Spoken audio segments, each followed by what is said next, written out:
Hey guys, if you have been watching any of my videos for a while, you'll know that I love to make lagers in the winter, which is where we're at right now. As you can see, we have, winter wonderland.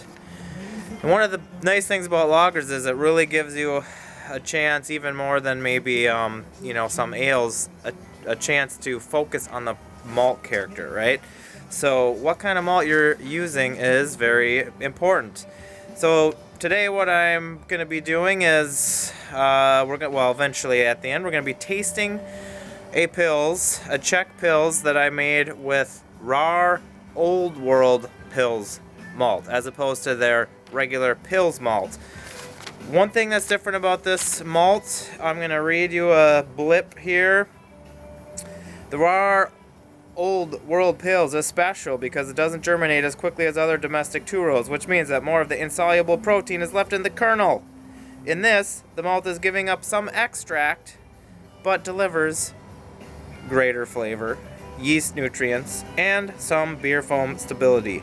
So, with the lower modification of this malt, it's important to do a step mash. So I mashed at a lower temperature at first and then raised it to a more normal temperature.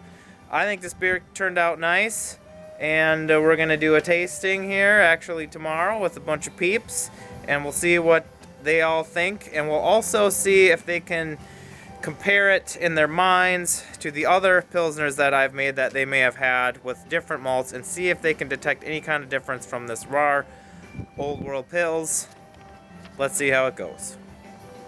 Got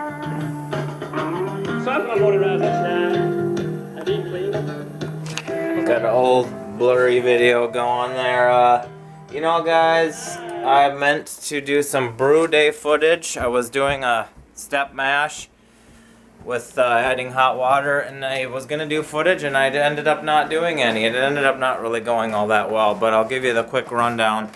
I mashed in at about 135, which was fine.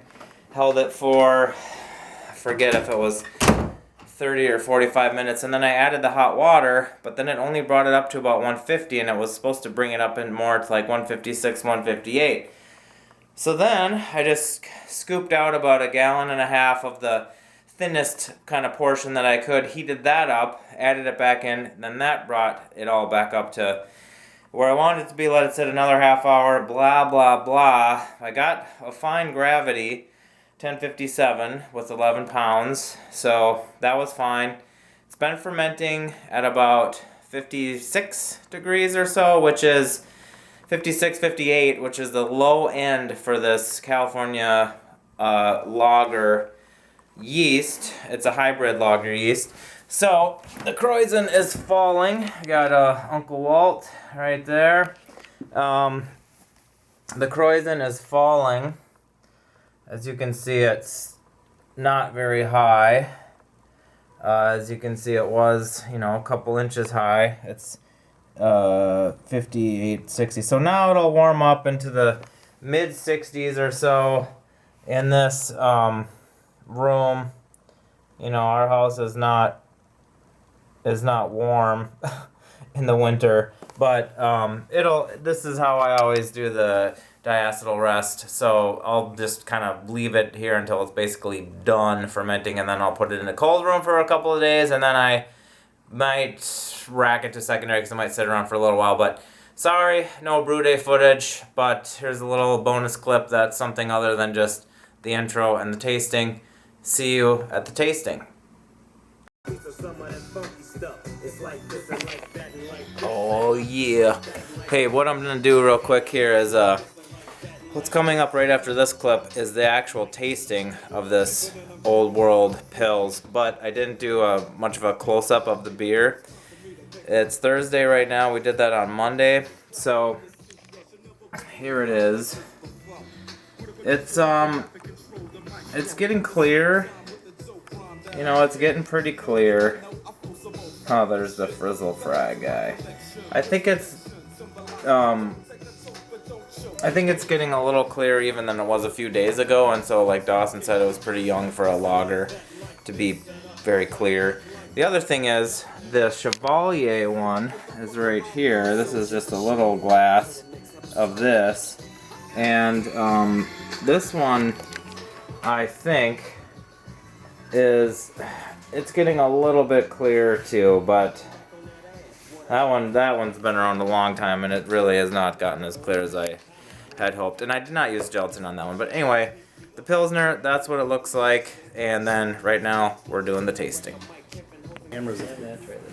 What's up, everybody? We're at a Chop and Brew birthday event for the man, and we're taking this chance to have, since we're all together, do a quick tasting on the Rahr Old World Pils. It was, I think, around 10:55. It got down to 1.009.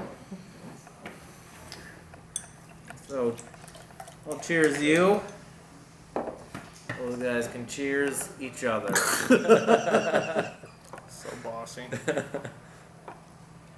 I was talking to Dawson earlier about the clarity on this. I did use gelatin, but it has not gotten super clear. It's kind of like, it looks like it wants to be clear.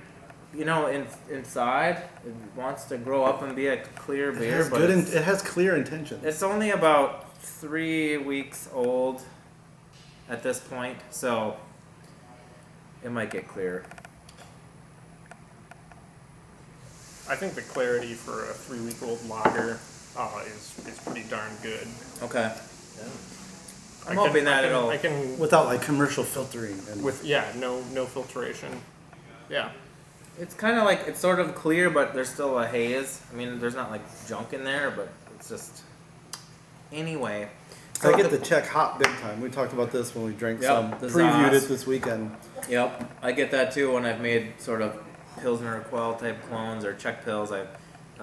There is a familiar taste with the, if you are familiar with it, there's a particularly taste with the Zaz.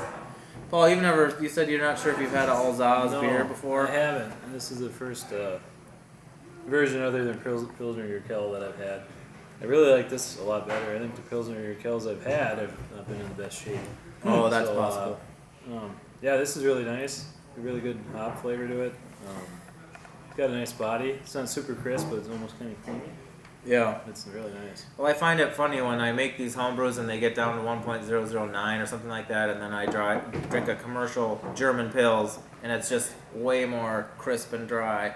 And I'm sure there's many factors, but I'm wondering, what is the final gravity on this beer? I mean, it just drinks like it's even less, body or less than remains in a homebrew like this.